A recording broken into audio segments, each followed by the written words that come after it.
सबैलाई मेरो नमस्कार छ। म स्वस्तिका सिमखडा हो। म केही कथाहरू लिएर आएकी छु। मेरो वाचन कलामा भएको कमी कमजोरीमा क्षमा गरिदिनु होला। म नेपाली भाषामा लघुकथा वाचन गर्ने छु। मैले वाचन गर्ने कथा यस्ता छन्। नेपाली लघुकथा गुरु र शिष्य। यो लघुकथा पण्डित जोशी तोयानाथ सुवेदीले लेख्नु भएको हो। यो कथा यसरी अघि बढ्छ। गुरुका एक सच्चा शिष्य थिए। उनी एक दिन गुरुलाई भेट्न गए। त्यसबेला गुरु अध्ययनमा लाग्नु भएको थियो। शिष्यले आश्चर्य मान्दै सोधे, गुरु त गुरु हुनुहुन्छ, फेरि हजुरले किन अध्ययन गरिरहनु पर्ने? गुरुले आलटार गर्नुभयो, तर शिष्य मानेनन्। अन्तमा गुरुले भन्नुभयो, शिष्य बाबु, जीवनको पाठशालामा शिष्य बन्न जति सजिलो हुन्छ त्यति नै अप्ठ्यारो गुरु बन्न हुने भएकाले तिमीहरूकै बारेमा अध्ययन गरिरहेको छु र गरिरहेको थिए। गुरुको कुरा सुनेर शिष्य नतमस्तक भए। ओखलढुङ्गा, हाल हेटौडा, 8 कमाने, मकवानपुर, 2078 साल 12 महिना 30 गते।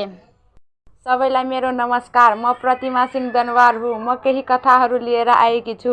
मेरो वाचनकालमा भएको कमजोरीमा क्षमा दिनुहोला। म मैथिली, हिन्दी र अङ्ग्रेजी भाषामा लघुकथा वाचन गर्नेछु। मैले वाचन गर्ने कथा यस्ता छन्। मैथिली लघुकथा मास्टर आशिष्य। गुरुका एक शिष्य छलै। ऊ एक दिन गुरु के भेटैला गेलै। तखन गुरु अध्ययन करे छलै। शिष्य आश्चर्य मानि के पूछलकै, अहाँ त गुरु छियै, फेर अहाँ के कथिला अध्ययन कर पड़ैया? गुरु कुछो नहीं कहला चाहलकै, लेकिन शिष्य नहीं मानलकै। अंत में गुरु कहलकै, शिष्य बाबू, जीवन के पाठशाला में शिष्य बनेला हल्का छै, लेकिन यहाँ गुरु बनेला कठिन छै। तही द्वारे हम तोरा सबके बारे में अध्ययन कर रहल छी। गुरु के बात सुन के शिष्य नतमस्तक भ गेलै। धन्यवाद।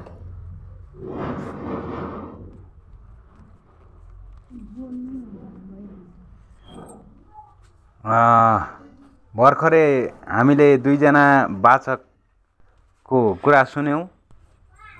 हाम्रो पहिलो नेपाली भाषामा वाचन गर्ने स्वस्तिका सिमखडा हुनुहुन्थ्यो र दोस्रोमा मैथिली वाचन गर्ने प्रतिमा सिंह दनवार हुनुहुन्थ्यो। उहाँहरूले पण्डित तोयानाथ सुवेदीको कथा सुनाएर जानुभयो। यो कथाले चाहिँ हामीलाई गुरु र शिष्य कथाले चाहिँ गुरु बन्नको लागि पढिरहनुपर्छ, शिष्य बन्नको लागि पढिरहनुपर्छ, दुवै बन्नको लागि पढिरहनुपर्छ भन्ने कुरालाई अगाडि सारेको छ। अध्ययन नगरिकन विद्यार्थीहरूलाई बुझाउन नसकिने भएकोले शिक्षकले पनि पढेर मात्र विद्यार्थीलाई पढाउन सक्ने अवस्थाको चित्रण गर्नुभएको छ। छोटोमा मिठा कुराहरू राखेर गुरु तोयानाथ सुवेदीले यो उत्तम खालको कथा लेख्नु भएको छ। यसका लागि उहाँलाई हार्दिक आभार व्यक्त गर्दै म बिदा हुन्छु।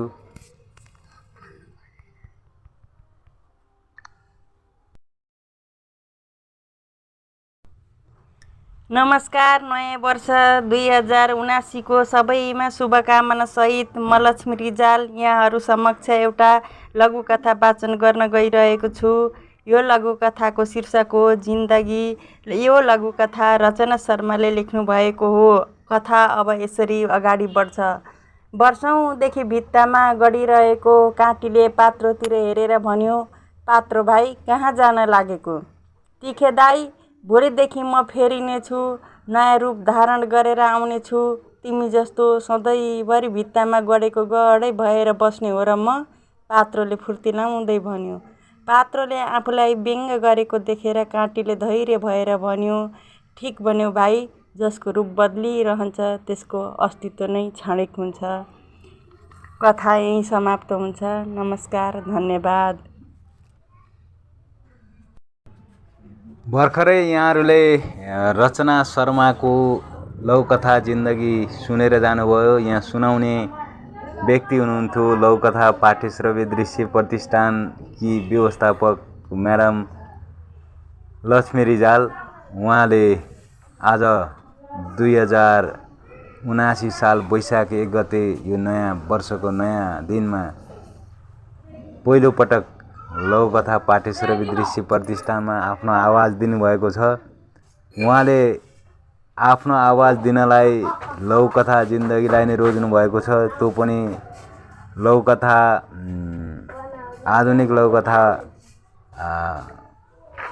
कि एडमिन रचना शर्माजीको कथालाई। यो कथा हिजै मात्र लौकथा पाठ्यश्रव्य दृश्य प्रतिष्ठानको पेजमा पोस्ट भएको थियो। यो कथाले नयाँ वर्षको झलक दिएको छ। जिन्दगी भनेर जिन्दगी फेरिरहन्छ। जब जिन्दगी फेरिरहन्छ त्यो क्षणभङ्गुर हुन्छ। जब जिन्दगी एकै ठाउँमा अडिग भएर रहन्छ त्यो चाहिँ अजर अमर बन्नेछ भन्ने आशय यहाँ देखाएको छ। वर्ष पनि फेरिँदै जान्छन्, ऋतु पनि फेरिँदै जान्छन्, समय पनि फेरिँदै जान्छ, प्रकृति पनि फेरिँदै जान्छ, सूर्य पनि उदाउँछ अस्ताउँछ, दिनरात हुन्छ। प्रकृति यसरी नै चलिरहेको छ। काँटी जस्तो एकै ठाउँमा अडिग भएर बसेको छैन। पात्रो पनि नयाँ वर्ष लागेपछि फेरिएर जान्छ।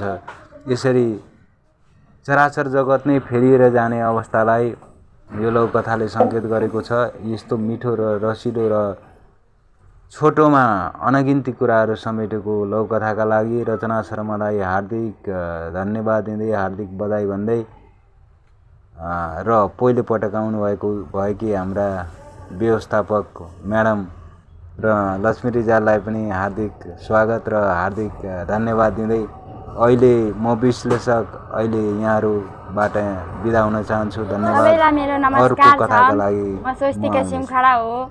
म केही लौकथा लिएर आएकी छु। मेरो वाचन कलामा भएका कमी कमजोरीको क्षमा गरिदिनु होला।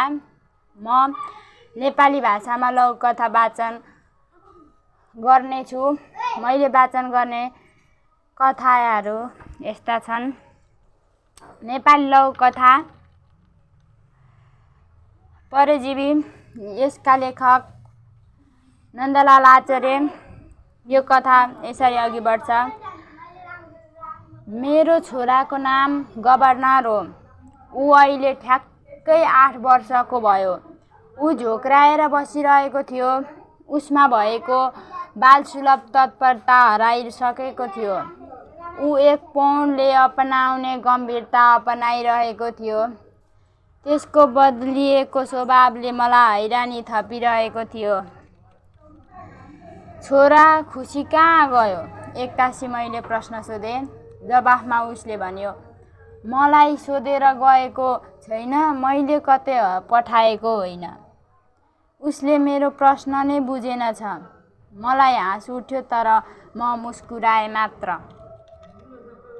अझ स्पष्टीकरण दिँदै ऊ नै बोल्यो, खुसी खाटमुनि लुक्यो कि बथानसँग मिस्यो कि मामुसँग ढिकी जातो गर्न जाँदा उतै पो गयो कि? यसरी मैले उसको अनुहारमा खुसी खोजेँ तर बदलामा उसले पाल्तु कुकुर खोज्यो। केही बेरमै कुकुर आयो तर गभर्नरको अनुहारमा खुसी आएन। गभर्नरले बनाएका कागजका रेल, हवाईजहाज र पानीजहाज छिमेकीहरूले बकवास खेल भन्छन्, बदमासी काम ठान्छन्। मैले गभर्नरलाई सम्झाउँदै भने, उनीहरू कसैको प्रतिभा चिन्दैनन्, कसैको मन बुझ्दैनन्। अझ अरू कसैले चिन्यो भने गुणगान गाउन थाल्छन्। उनीहरूको आफ्नो भन्ने कोही छैन। अरूकै भरमा श्वास फेरिरहेका छन्। 2078 साल 12 महिना 30 गते गोलबजार 4 सिरा। सबैलाई मेरो नमस्कार। म प्रतिमा सिंह दनवार हुँ। म फेरि पनि कथाहरू लिएर आएकी छु। मेरो वाचनमा भएको कमी कमजोरीमा क्षमा दिनुहोला। म मैथिली, हिन्दी र अङ्ग्रेजी भाषाको लघुकथा वाचन गर्नेछु। मैले वाचन गर्ने कथा यस्ता छन्। मैथिली लघुकथा परिजीवी। हमर बेटा के नाम गवर्नर छै। ऊ अखुन ठ्याक्कै 8 वर्ष के भेलै। ऊ रुस के बैठल छलै। उसमें होइवाला बाल स्वभाव तत्परता हरा गेल छलै। ऊ बूढ़ लोग जकाँ गंभीर छलै। ओकर दल्लाहा स्वभाव बदलाहा स्वभाव हमरा हैरानी बढ़ाबै छलै। बेटा, तोहर खुशी कतऽ चलि गेलौ? एकासी हम प्रश्न पुछलियै। जवाब में ऊ कहलकै, हमरा पूछि के नहीं गेलै। हम कतौ नहीं पठा देलियै। ऊ हमर प्रश्न नहीं बुझलकै। हमरा हंसी उठलै, लेकिन हम मुस्कुरेलियै मात्र। और स्पष्टीकरण दके वह कहलकै, खुशी चौकी तर में लुका गेलै कि हुल में मिसा गेलै कि मामू संगे ढीकी जाता करे लग गेलै तो ओते हरा चल गेलै कि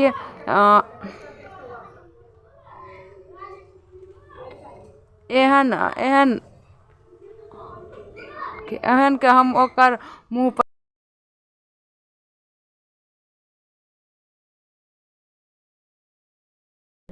फेरि पनि म स्वस्तिका सिमखडा लघुकथा वाचन गर्न गइरहेको छु। यस लघुकथाका लेखिका गरिमा आचार्य। लघुकथा नयाँ वर्षको बाँदर। एका देशमा बाँदरहरूको देश थियो। त्यस देशमा प्रजातान्त्रिक परिपाटी थिए। चुनाव आयो, नेता चुनावमा उठे। चुनावमा नेताले मतदानलाई पैसा बाँडे। चुनाव सकियो। बाँदर नेताले देश चलाउने भए। एक नेता मुख्य नायिके बने। अरू सहायक भए। महँगी बढ्यो। 7 पुस्तालाई पुग्ने धन थुपारे। म त नयाँ काम गर्ने नयाँ वर्षको बाँदर भन्दै धेरैले राजीनामा दिए। कारण खोज्दा थाहा पाए हरेक भ्रष्टाचारी बाँदरको कुलत धन अख्यातको छानबिन गर्दै रहेछ। जनता मावि टेक्निकल 2078 सालको 80 2078 साल 12 महिना 30 गते। धन्यवाद। म प्रतिमा फेरि पनि लघुकथा लिएर आएकी छु। नयाँ वर्ष के बानर सबके देश छलै। ऊ देश में प्रजातांत्रिक परिपाटी छलै। चुनाव एलै। नेता चुनाव में खड़ा भेलै। चुनाव में नेता मतदाता के पैसा बाँटलकै। चुनाव ओरा गेलै। बानर नेता देश चलावे वाला भ गेलै। एकटा नेता मुख्य नायिके बनलै और सहायक भेलै। महंगी बढ़ा देलकै। 7 पुस्ता के पुगे वाला धन बना लेलकै। हम त नया वर्ष में नया काज करबै कहि के कुछ बानर सब राजीनामा दे देलकै। कारण खोज तलाश में था भेलै सब भ्रष्टाचारी बानर के अकूत धन अख्तियार छानबीन करे रहे। जनता मावि टेक्निकल 2078 साल को एसी 2078 साल 12:30 धन्यवाद। अहिले भर्खरै हामीले प्रतिमा सिंह र स्वस्तिका सिमखडाको वाचन सुन्यौँ। नयाँ वर्षको बाँदर भन्ने शीर्षकको लघु कथा गरिमा आचार्यको। यस कथाले चाहिँ के देखाएको छ भने बाँदर नेताहरू चाहिँ पहिले चुनाव भएर जितेर गए र तिनीहरूले भ्रष्टाचार गरे र अख्तियारले छानबिन गर्दाखेरि उनीहरू राजीनामा दिएर आफू पानी माथिको ओबान हुन खोजे। यही कुरालाई दर्शाएको छ र हाम्रो नेपालमा पनि त्यस्तो किसिमको परिपाटी नेताहरूमा विकसित भएको, जनताले दुःख पाएको, राष्ट्रमा भ्रष्टाचार बढेको यो कुरोलाई गरिमा आचार्यजीले प्रस्ताउन खोज्नु भएको छ र हाम्रा वाचक बहिनीहरूले थारू भाषा र नेपाली भाषामा वाचन गरिसक्नु भएको छ र अब हामी अन्तिम अर्को कथा सुन्न गइरहेका छौँ। कथा स्वस्तिका सिमखडाजीले लेख्नु भएको हो। कथाको शीर्षक चाहिँ नयाँ वर्षको शुभकामना हो। यो कथा वाचन गर्न आउँदै हुनुहुन्छ प्रतिमा सिंह दनवार। उहाँको स्वर नेपालीमा अब सुनौँ। योभन्दा अगाडि उहाँले अङ्ग्रेजीमा, मैथिलीमा र हिन्दी भाषामा आफ्नो स्वर दिइसक्नु भएको छ। अब नेपालीमा स्वर दिनलाई आइरहनु भएको छ। धन्यवाद, नमस्कार। ल अब त्यसै गरेर यो सबैलाई मेरो नमस्कार छ। म कामना आचार्य हुँ। म जनता मावि गोलबजारमा T10 मा पढ्छु। आज म हजुरहरूलाई एउटा कथा 3 भाषामा सुनाउन गइरहेकी छु। नेपाली लघुकथा। यस कथाको शीर्षक छ नुनभन्दा बढी माया। यस कथाको लेखक हुनुहुन्छ गजल आचार्य। एका देशमा एकजना मानिसका 2टी छोरी थिए। विवाह योग्य भएपछि दुवैलाई पिताले एउटै प्रश्न राखे। छोरीहरू हो, मलाई कति माया गर्छौ? बुबा, म सुनभन्दा बढ्ता माया गर्छु, जेठी छोरीले शानसँग भनी। म त नुनभन्दा बढ्ता माया गर्छु, कान्छीले जवाफ दिए। मानिस जेठीसँग खुसी भए र उसका लागि धनी सज्जन ज्वाइँ खोजे। कान्छीलाई दण्ड स्वरूप भिखारी ज्वाइँ खोजे। कान्छी दुखी भई, जेठी खुसी भई। साँझको खानामा कान्छीले बिना नुनको तरकारी बुबालाई दिई। कारण सोध्दा कान्छीले भनी, सत्य कामको नमिठो दण्ड पाए, तसर्थ झुटो काम गरी इनाम थाप्न तरकारीमा नुन नहालेको। मानिसले नुन र सुनको महत्त्व बुझे र कान्छीको लागि सर्वोत्कृष्ट ज्वाइँ छनौट गरे। बुढा नीलकण्ठ, मावि सिराहा गोलबजार, 2078 साल 12 महिना 30 गते। भर्खरै यहाँहरूले नेपालीमा वाचन सुन्नुभयो। कामना आचार्यले गजल आचार्यको कथा पढेर सुनाउनु भयो। यो कथामा चाहिँ हामीले के बुझ्न पायौँ भने एकजना मानिसका 2टी छोरी थिए। एउटीले नुनभन्दा बढी माया गर्ने बुवालाई, एउटीले सुनभन्दा बढी माया गर्ने। यो 2टा पक्ष छ यहाँ। र सुनले चाहिँ मान्छेलाई सुन हेर्नको लागि हो, नुन उपभोग गर्नको लागि हो। सुन तत्कालै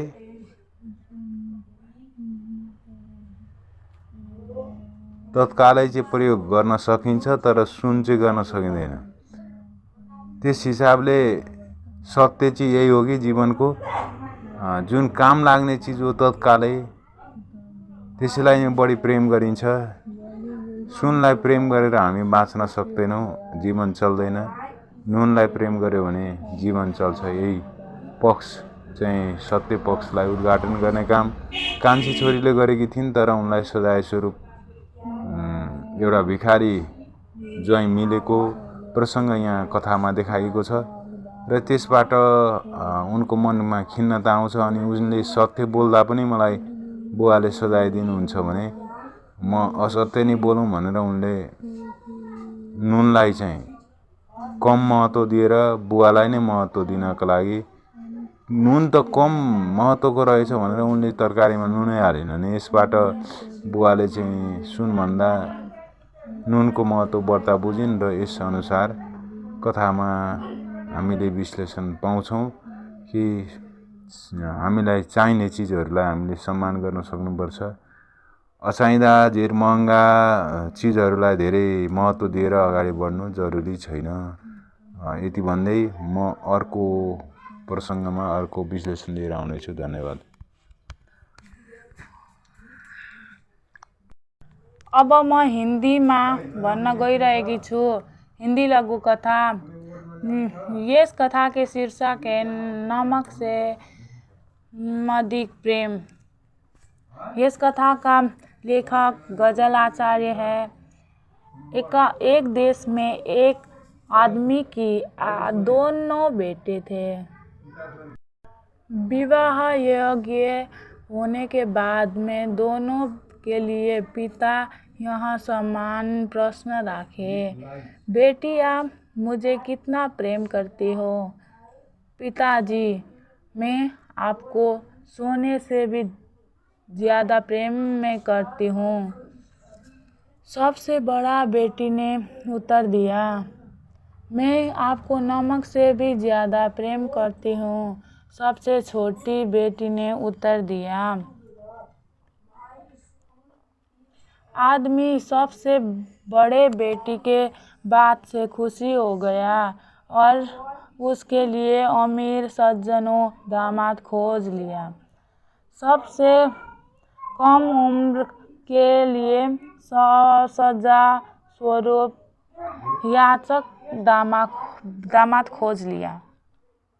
छोटी बेटी दुखी हो गई पर बड़ी बेटी खुशी हो गई। शाम के भोजन में छोटी बेटी ने बिना नमक का सब्जियां पिता के लिए बना दिया। कारण पूछने के बाद छोटी बेटी ने उत्तर दिया, सच काम का फल मीठा नहीं हुआ, इसीलिए झूठ काम करना पड़ा। हमने इनाम अर्जन करने के लिए सब्जियों में नमक नहीं दिया। मनुष्य ने नमक और सोने का महत्व वो समझ गया और सबसे कम उम्र बेटी के लिए सबसे अच्छा दामाद पसंद किया। Now I am saying this story in English. The story title had Love More Than Salt. The writer of this story is Ghazal Acharya. The story are gone in this way. Once upon a time, a man had 2 daughters. Before getting married, the father asked the same question to both of them. Daughters, how much do you love me? Father, I love you more than gold. The eldest daughter said to a man, I love it more than salt. The youngest daughter replied.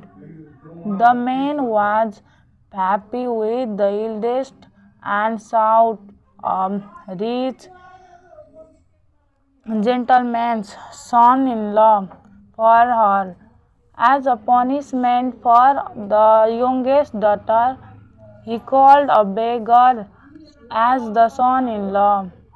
The youngest was sad, the eldest was happy. At dinner, the youngest gave unsalted vegetables to her father. For the reason, the youngest said, I have received a bad punishment for doing the right thing. A man understood the importance of salt and gold. He became very happy, so he chose the best son-in-law for the youngest. Now I am finished this story. The story are end. Thank you.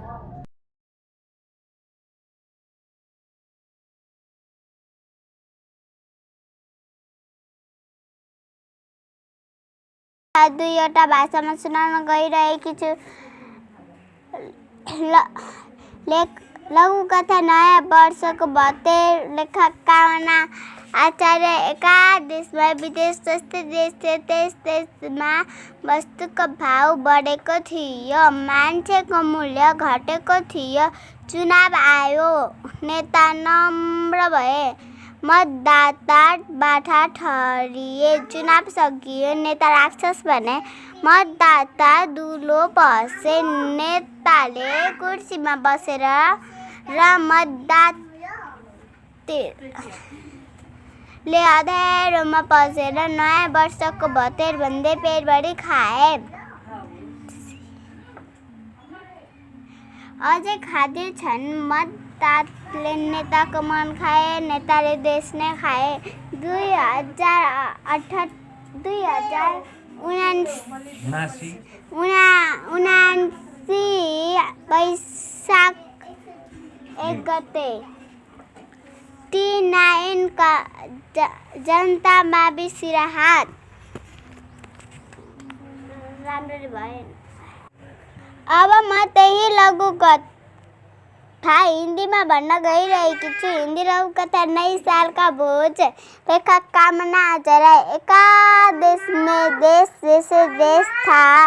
उस देश में वस्तु का मोल बढ़ा हुआ था, लोग के कीमत में कमी था। चुनाव आया, नेता विनीत हो गया, मतदाता चालाक हो गया। चुनाव खत्म हो गया, नेता राक्षस बन गया, मतदाता बिल में घुस गया। नेता कुर्सी में बैठा हुए और मतदाता अंधेरे में बैठ गया। नया साल का भोज के कर पूरा पेट खाया, अभी भी खा रहा है। मतदाता ने नेता के मन खाया, पर नेता ने देश के मुट्ठी खाया। धन्यवाद।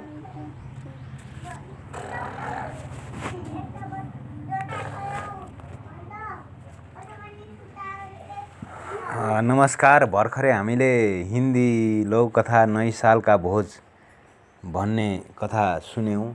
यो कथाका वाचक हुनुहुन्थ्यो गजल आचार्य र कथाका मूल राइटर लेखक कामना आचार्य हुनुहुन्थ्यो। कथाले नयाँ वर्षको भतेर भनेर नेता र मतदाता दुवैले भोज खाएको देखाएको छ।